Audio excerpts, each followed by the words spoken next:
Brasileiros e brasileiras, agora vocês vão entender de uma vez por toda por que a Rede Globo de televisão deseja o fim do presidente Bolsonaro e trabalha duro de dia e de noite para a volta da corrupção no país. Boa tarde. Boa tarde. O senhor está funcionando? Não, nós não estamos trabalhando. Tá, sim. Ele está com a capa. Trabalhando, pode registrar quem está trabalhando para denunciar essas pessoas? É isso? Ala, isso é canalice. A primeira pergunta que eu faria para a repórter é: você recebe por esse trabalho sujo que você faz? E você não está trabalhando? Eu também preciso de trabalhar. No escândalo que chacoalhou a política brasileira, uma delação causa pesadelo nos poderosos. O homem que comandou a economia quer contar tudo à Lava Jato. Será porque não deixa Antônio Palocci falar tudo que sabe em delação? Ministro da Fazenda, deputado federal, chefe da Casa Civil. Antônio Palocci conhece como ninguém os bastidores dos negócios e das negociatas. Mas ele será autorizado a contar tudo? Porque a maior empresa de comunicação do Brasil, a Globo, teme a delação de Palocci? Uma notícia recente fez o império estremecer. Será porque a Rede Globo teme tanto a delação de Antônio Palocci, ex-ministro da Economia dos governos Petralha? Condenado e preso em Curitiba, o ex-ministro pode contar o que sabe sobre os negócios dos irmãos Marinho. Não, o senhor está trabalhando, sim. Não, não estou trabalhando. Ele estava com a capa, ele tirou agora porque a gente chegou. Então quer dizer que a Globo... Olha, se você não entendeu a contradição e a canalice dessa gente, você pode se considerar uma das pessoas mais imbecis e burras da face da Terra. Num depoimento ao juiz Sérgio Moro, em abril deste ano, Palocci insinuou que poderia comprometer uma grande empresa de comunicação que no passado esteve próxima de falir.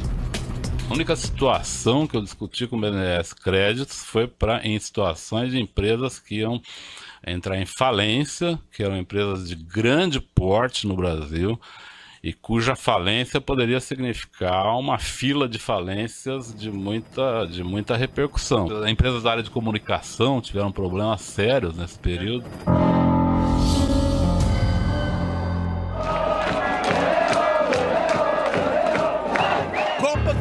De 2002, os brasileiros vibram com o título na Coreia e no Japão.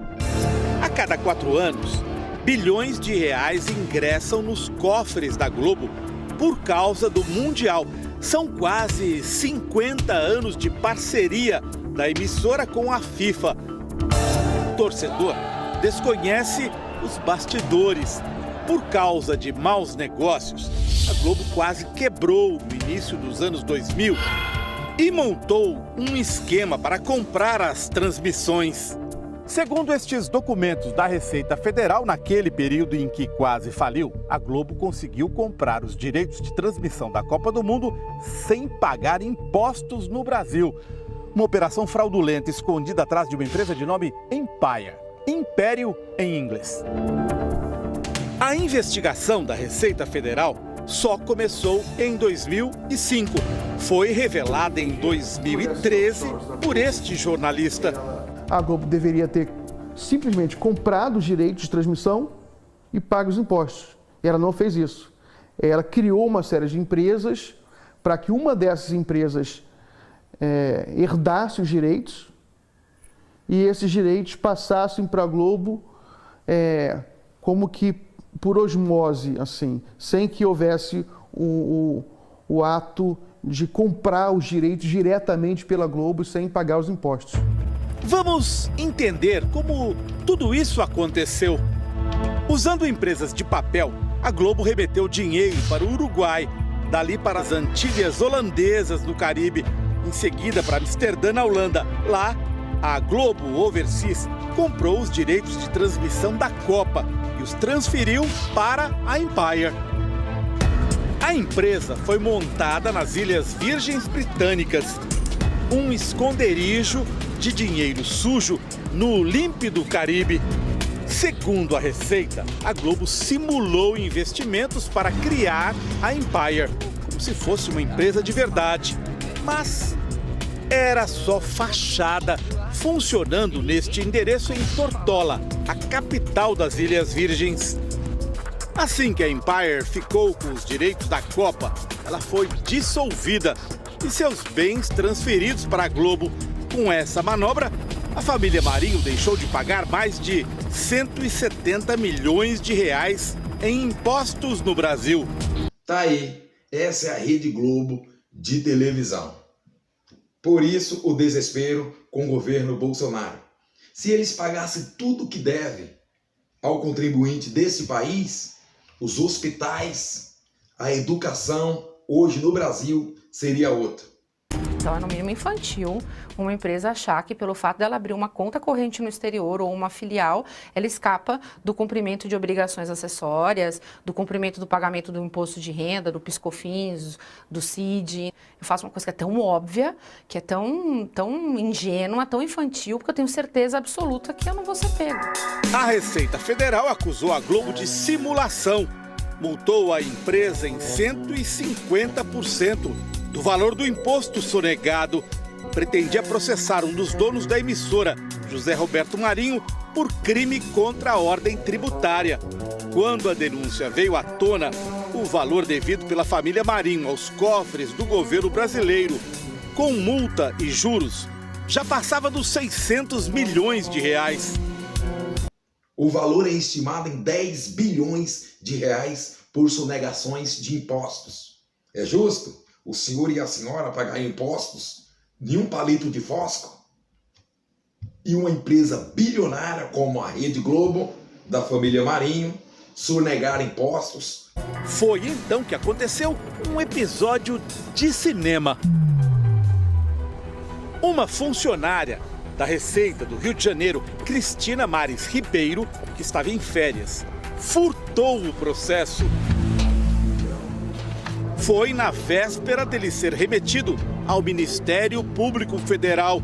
Um dos donos da Globo corria o risco de ser processado criminalmente por omitir informação ou prestar declaração falsa às autoridades fazendárias.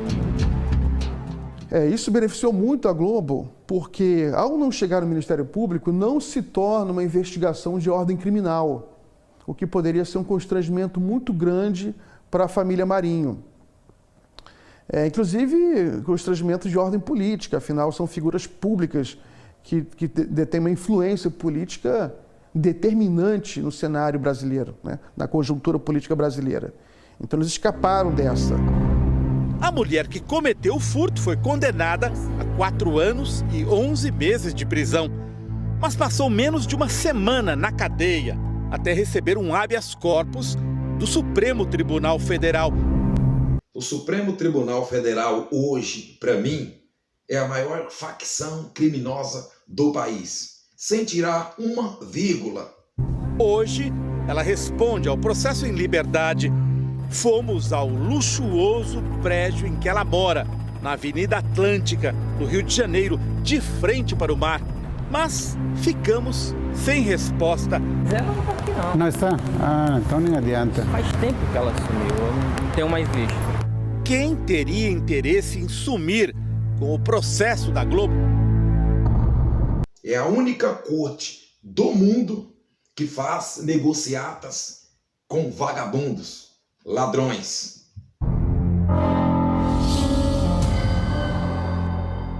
Estamos em 2014. A dívida da Globo com a Receita Federal já tem quase 10 anos acumulando juros, correção monetária e multas. A empresa decide tirar proveito de uma lei que entra em vigor, a 12.996. No papel, o objetivo era incentivar a inovação na produção de automóveis. Mas, lá no meio, a oferta de um negócio de pai para filho aos grandes devedores do Brasil. 100% de desconto nas multas para quem pagasse à vista os atrasados. Se o fisco lança uma regra, ele nunca lança para um contribuinte. Ele lança para alguns contribuintes. A pergunta é, quantos contribuintes se encaixariam nesse formato? Esse formato é um formato para 10 contribuintes, 5 contribuintes, 1 contribuinte? Então, parece que é um refis desenhado para aquele contribuinte, né? Refis é um programa para parcelar dívidas antigas. Foi a lei entrar em vigor e a Globo tirou o proveito para limpar seu nome. Com 10 anos de atraso, pagou mais de R$1 bilhão, mas deixou de pagar outro bilhão em multas. Dinheiro que daria, por exemplo, para sanar a profunda crise dos hospitais públicos do Rio de Janeiro. Ou construir 212 escolas com 100 mil vagas para estudantes em São Paulo. Perguntas que só uma investigação oficial poderá responder. A Globo fez pressão a favor da lei. Palocci, que já não era ministro, colaborou nos bastidores do governo. Alguém já viu aquele ditado? Tá o pai, tá a filha. Essa é a Rede Globo de televisão. Outro episódio sobre a família Marinho envolve uma das herdeiras do império, Paula. Janeiro de 2016. A Polícia Federal faz buscas na filial da empresa panamenha Mossack Fonseca, em São Paulo. A Mossack Fonseca oferecia a brasileiros a criação de empresas no exterior, em geral usadas para esconder patrimônio ou sonegar impostos. A Polícia Federal apreendeu milhares de páginas como estas, com informação valiosa. Uma delas chamou a atenção dos investigadores. Traz o nome de Paula Marinho, filha de um dos donos da Globo, associado a 13 empresas criadas no exterior. Antes da descoberta, o jornal O Globo, da família Marinho, havia definido a empresa Mossack a serviço de ditadores e delatores. Pelas anotações apreendidas, Paula pagava valores mensais a partir de uma conta bancária pessoal para manter 13 empresas de fachada no exterior. A Venke, em Las Vegas, Nevada, Estados Unidos. A A+ Holdings, no Panamá. E a Juste, nas Ilhas Seychelles, costa oriental da África. Eram empresas ligadas aos negócios de Paula Marinho e do então marido dela, Alexandre. Sem concorrência pública, nos anos 90, o casal conseguiu a concessão do estádio de remo da Lagoa Rodrigo de Freitas. Numa das renovações do contrato, Paula assina como fiadora do marido. Nos últimos 20 anos, o estádio recebeu grandes investimentos de dinheiro público por conta dos Jogos Pan-Americanos e das Olimpíadas. Tornou-se um lucrativo centro de lazer, com restaurantes e cinemas, num dos cartões postais do Rio de Janeiro. Os donos da Globo afirmam que Paula Marinho nada tem a ver com os negócios de Alexandre, que agora é ex-marido dela. Se é assim, por que a herdeira da Globo sustentava 13 empresas de fachada no exterior? Além disso, descobrimos que João Roberto Marinho, a filha Paula e o genro Alexandre compartilhavam um endereço no Rio de Janeiro para a correspondência de suas empresas. Empresa Vaincre LLC. Fica aqui, por favor. No sexto andar. Eu ouvi falar. 610, não tem? Tem, mas esse apartamento tem mais de ano de fora. Nos documentos relacionados aos negócios da herdeira da Globo, Paula Marinho, e do marido dela, um nome se destaca. Lúcia Cortes Pinto aparece como diretora de uma das empresas de fachada no exterior e também num negócio envolvendo um helicóptero. fomos ao bairro em que Lúcia mora, no Rio de Janeiro. Queríamos perguntar se ela é usada como laranja por Alexandre, Paula ou pela Globo. Laranja, no submundo dos negócios, é quando uma pessoa empresta o nome para uma operação ilegal. Nosso produtor não conseguiu localizar Lúcia. Está na rua. Ah, ela não está. Sabe que horas que ela volta? Sei não. E será porque a Rede Globo teme tanto a delação de Antônio Palocci? A delação premiada de Antônio Palocci pode acabar com muitas dúvidas. Em Curitiba, nosso produtor descobriu que a esposa do ex-ministro, Margarete, incentiva o marido a contar tudo. Recentemente, Palocci trocou de advogados, contratou um escritório que participou da delação do doleiro Alberto Youssef, uma peça-chave da Lava Jato. A notícia de que a delação de Palocci pode comprometer a Globo ganhou força. Segundo o jornalista e blogueiro Reinaldo Azevedo, Palocci pretende contar tudo o que sabe. Mas o jornal Valor Econômico noticiou que a delação não deve sair com a manchete: Palocci descumpre promessa e delação fica improvável. De acordo com o texto, o ex-ministro prometeu muito e entregou quase nada. Só que o jornal que diz isso é de propriedade dos irmãos Marinho. A Globo e todo o conglomerado de informação e jornalismo que existe hoje no Brasil é apenas uma máquina militante que busca destruir o país e derrubar o governo que aí está. Então, assim, não dá para falar de jornalismo quando a gente pensa em Rede Globo, Folha de São Paulo, Estadão, etc. Em Curitiba, onde está preso depois de uma condenação a 12 anos de cadeia, o ex-ministro tem relatado o que sabe aos advogados, que por sua vez conversam com integrantes do Ministério Público. Segundo fontes do Domingo Espetacular, a Polícia Federal teria sido retirada do circuito pela Procuradoria-Geral da República. Integrantes da Força-Tarefa da Lava Jato denunciam pressões para não aceitar a delação de Palocci sobre a Globo. O Domingo Espetacular fez várias perguntas à TV Globo, mas não houve resposta. E os brasileiros também correm o risco de ficar apenas com as perguntas. Por que os procuradores rejeitaram a primeira tentativa de Palocci de falar sobre a Globo? Quais são os interesses de quem protege a família mais poderosa do Brasil? Até delações. Isso é inaceitável.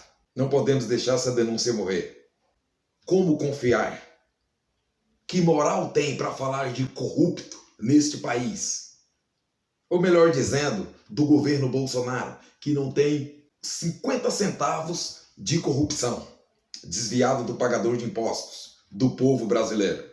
Gostou do conteúdo? Comenta, compartilha, se inscreva no canal, deixa o like que é muito importante e até o próximo vídeo. Tchau, tchau.